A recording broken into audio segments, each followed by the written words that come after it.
So, yeah, thank you.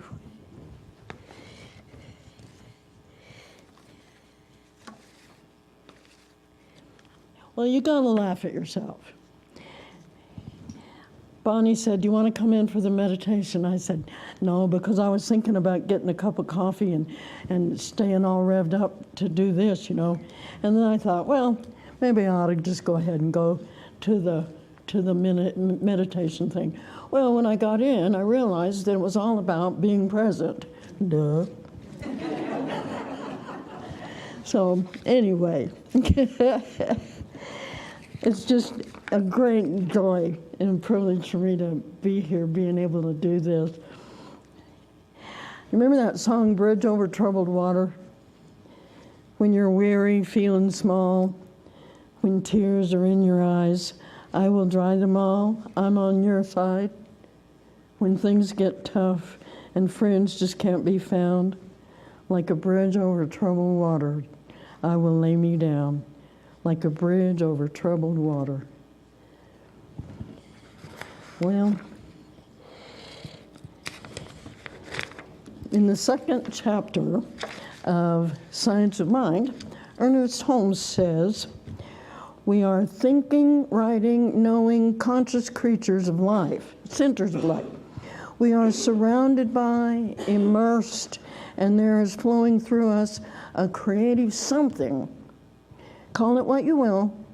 The sum total of our thoughts, will, purpose, and belief creates a tendency in the law that causes it to react to us according to the sum total of that belief. But how it works is this. We have to be present, awake to this something within us. That's why I was laughing at myself, because I thought I was all, right here in the presence, awake and everything, all I was thinking about was coffee.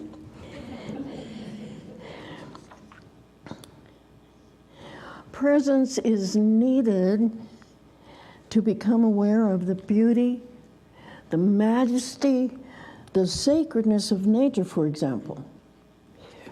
Have you ever gazed up into the infinity of space on a clear night, awestruck by the absolute stillness and inconceivable vastness of it? Have you ever hesitated? Have you ever listened, truly listened, to the sound of a mountain stream in the forest? Or to the song of doves at dusk, which is easy to do around here? To become aware of such things, the mind needs to be still. We have to put down for a moment our personal baggage of problems, of past and future, as well as all of our knowledge. Otherwise, we will see but not notice, hear and not hear. Our total presence is required. The poet Rumi wrote, if one had to tell an unborn child that outside the womb there is a glorious world with green fields and lush gardens, high mountains, vast seas, with a sky lit by the sun and the moon, the unborn would not believe such absurdity. Still in the dark womb, how could he imagine the indescribable majesty of this world? That's why I asked our wonderful musicians to sing that song for us this morning, How Great Thou Art. Wow. In Being and Time, Martin Heidegger argues that entities are grasped in their being as present. This means that they are understood with regard to a definite mode of time, the present. He refers presence to both a presence in a now and also a presence as in an eternal presence, as one might associate with God or the eternal laws of science. So I like to think that being present means being with someone and being aware that the person and I are both not just here in the same place at the same time, but in the presence of spirit. We're both expressions of spirit. In her book, The Golden Notebook, you might remember Doris Lessing, she wrote, "You know what people really want? Everyone, I mean. Everyone in the world is thinking, I wish there was just one person I could really talk to, who could really understand me, who'd be kind to me." That's what people really want if they're telling the truth. If I can be fully present with someone, every person I meet will feel I know them, that their amazing, untold journey and the legacy of their great ancestors is heard and understood. To see into the eyes of another person and see into their soul can turn any encounter into an extraordinary experience, both for you and for them. One of my great teachers, one of my gurus, and I have several gurus that come and go in my life, is my dachshund, Jojo, because he gives me this look. Yeah, I see you nodding your head. You know how they do, yeah? Well, sometimes he's saying, "You will give me treats, you will give me treats, you will give me treats." But sometimes he's going, "Yeah, I see you. It's so good to be with you again." You know, and when he does that, I mean, your heart just melts, right? And so if we can be that way with people, dang. I wasn't going to mention Jojo, but he just came through his whole, what can you do? One of my present-day spiritual heroes is Pope Francis. When he was asked about homosexuality, his response was, "Who am I to judge?" That blew me away. To me, that was a trumpet blare to the world that even the Catholic Church is taking part in the huge paradigm shift that's happening all over the world. Pope Francis also commented at times, in terms of being present, that we must seek out those who are suffering, physically, mentally, or spiritually. When we do this, we may not really have immediate solutions for everything, but being present with someone when they're in need is the first step to healing the world. I don't know, if you weren't here one Sunday, a couple of Sundays, 3 Sundays ago, you may not know this, but there was a gentleman in the service who was sitting right over there, and I noticed during the service that he kept putting his head down on his hands on his cane, and I didn't know whether he was in pain or whether he was praying or what, And when it came time for us to make the circle at the end, he just sat there. So I went over to him and said, I'll help him get up.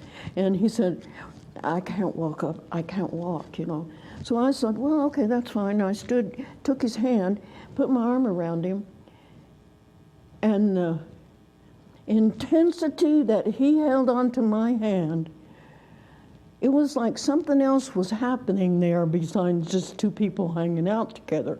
It was incredible. Then a week or so later, one of our spiritual teachers shared with me that gentleman went back home to Wisconsin, was it? To Wisconsin, and died the next day. Yeah. And I'm going, why me? What the heck does that mean? See, we just don't know. When we're with somebody, we don't know how precious that moment can be. Still gives me cold chills all over to remember that moment.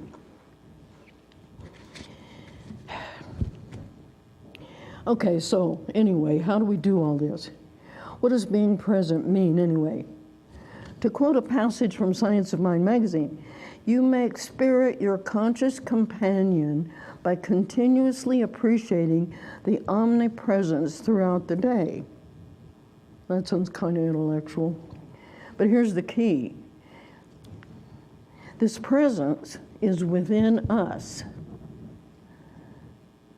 It is our true identity. We can call it Christ or the Buddha or Allah or Krishna or Kana of ancient Hawaiian religion, or the Great Spirit of Native American spirituality. Doesn't matter what it's called. To realize the existence within us, not without us, is the key. But here's the problem. We've been bombarded all of our lives with the ideas of an outward perfection, money, status, beauty, that has convinced us that happiness and peace will come to us if we get enough of all that. This outer model of what we should be and have has been ingrained in us from the beginning. So we have a great challenge to change our thinking about it.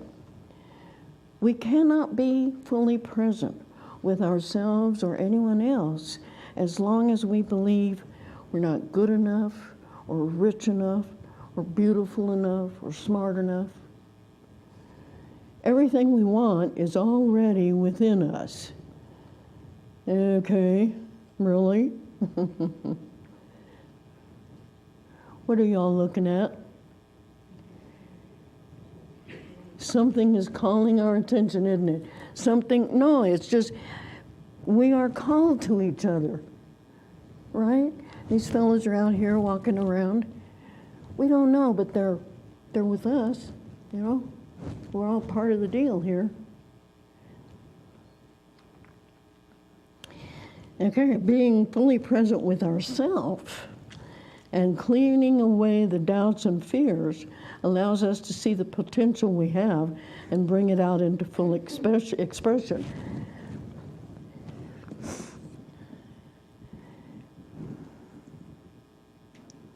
Think about the doubts and fears that we have sometimes.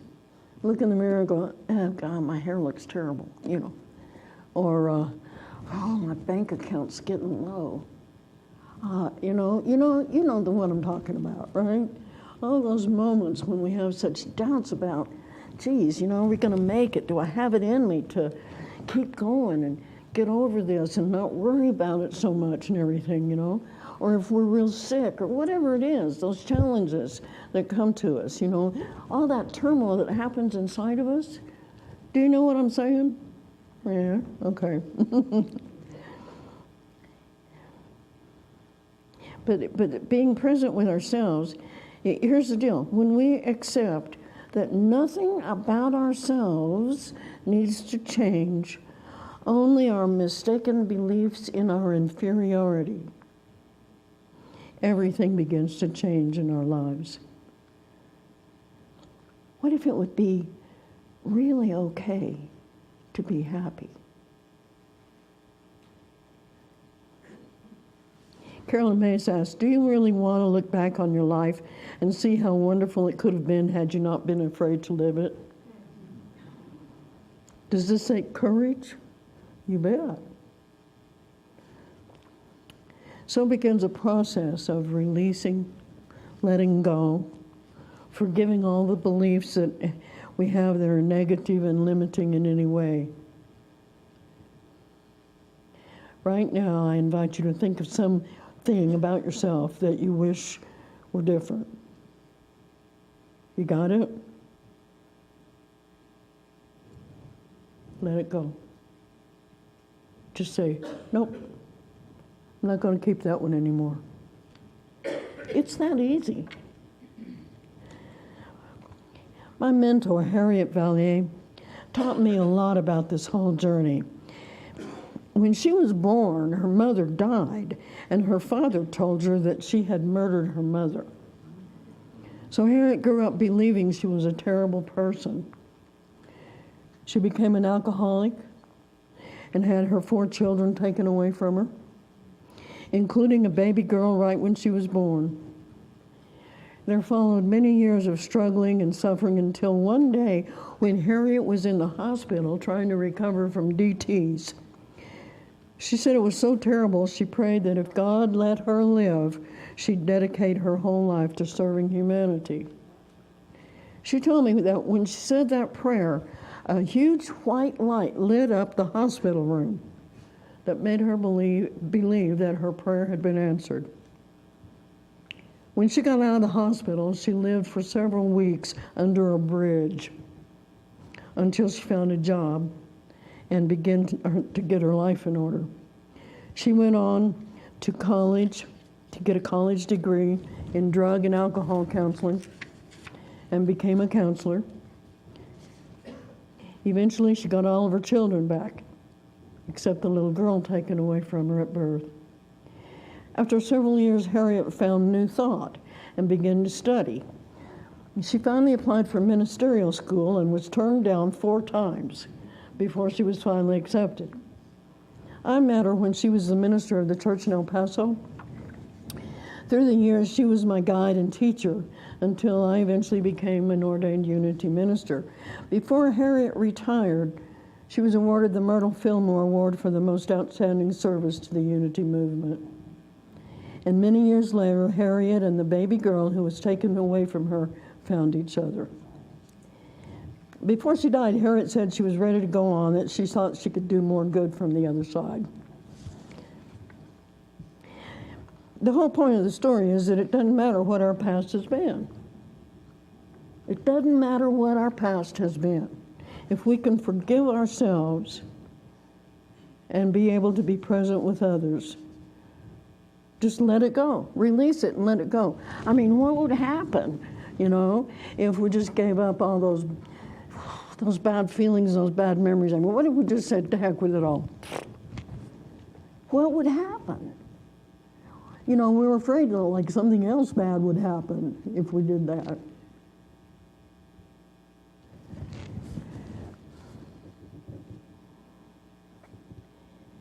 So, only when we do that can we be really fully awake to ourselves, really present within ourselves, and be able to be present with others. It takes work and never giving up,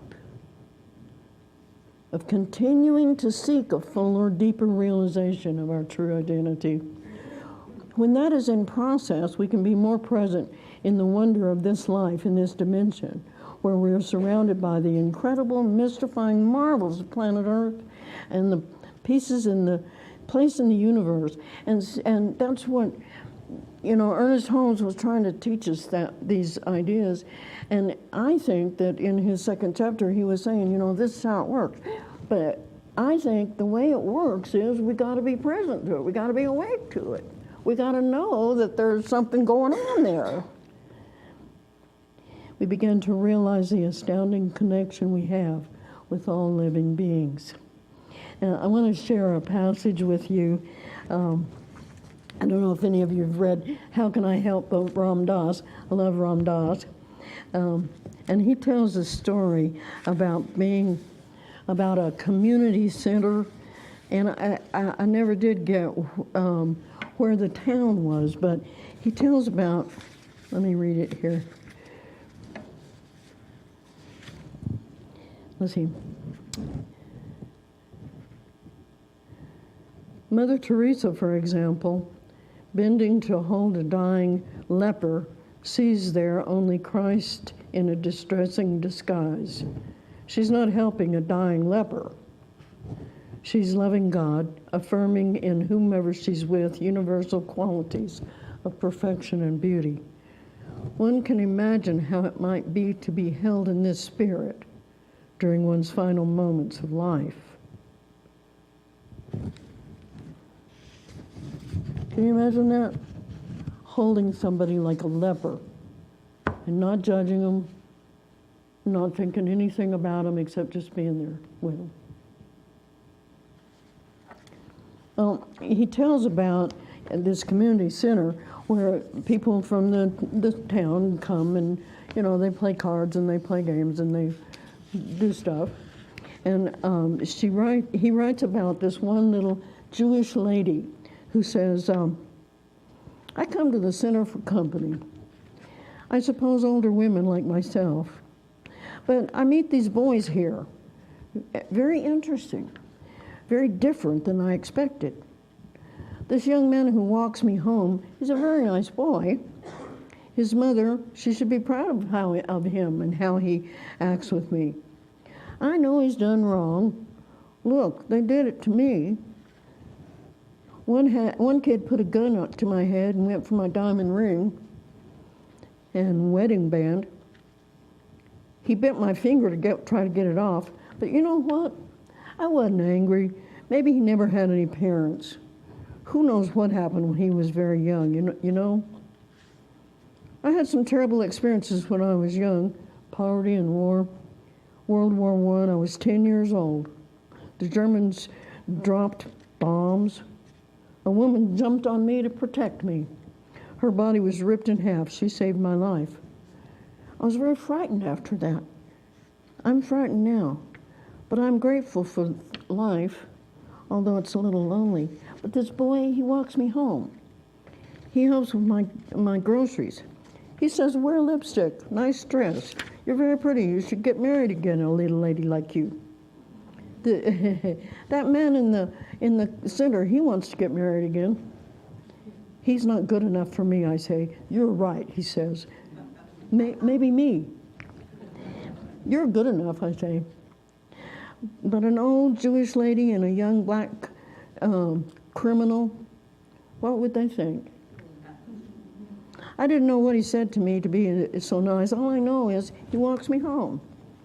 We talk and joke. I learned things about how things are in the world now, which I didn't know much anymore.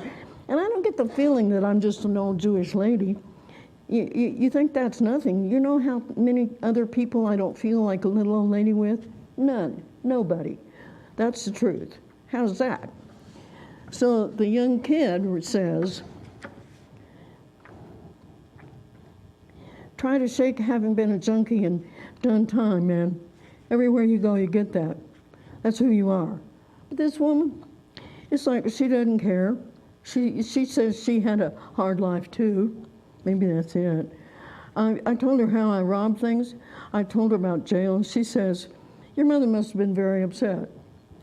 Let's go groceries. You have time in the day. Nobody ever treated me like that, like I had something to give, just to take. So that's all I ever did, take. Never knew my folks. Started in when I was 9. 4 juvenile institutions, 2 escapes, on the street at 12, death, heroin, burglary. By 14, I had my own car and apartment. Got caught, did a 3-year bid in prison. Had to stay in the hole because people tried to sodomize me. The guy stopped some other heavy guy trying to sodomize me and got cut bad doing it. Only then nobody risked anything for me. This woman, she does something. I see just her courage. But she's brave, living all alone, being old. She doesn't imagine just how much she understands life.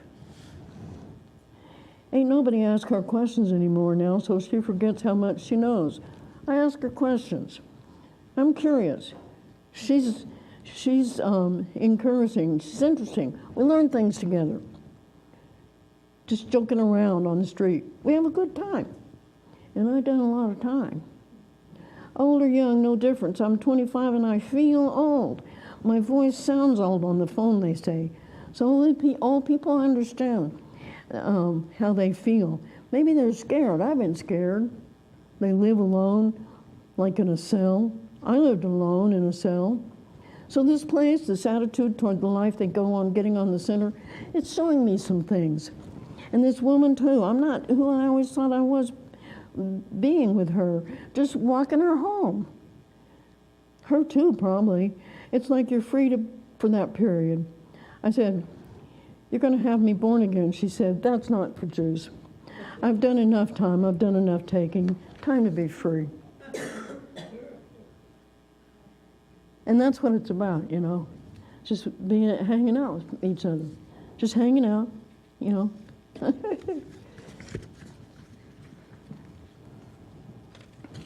Well, Being fully present means being awake to the wonders of this life and the lives of everyone we meet. Not only are we lifted up to the higher realization of who we are, but to the truth of all people everywhere. I don't want to waste another moment worrying about whether I'm good enough or whether someone else deserves my attention or not. I want to be fully present and awake to every moment of this incredible existence. And I know you want that too.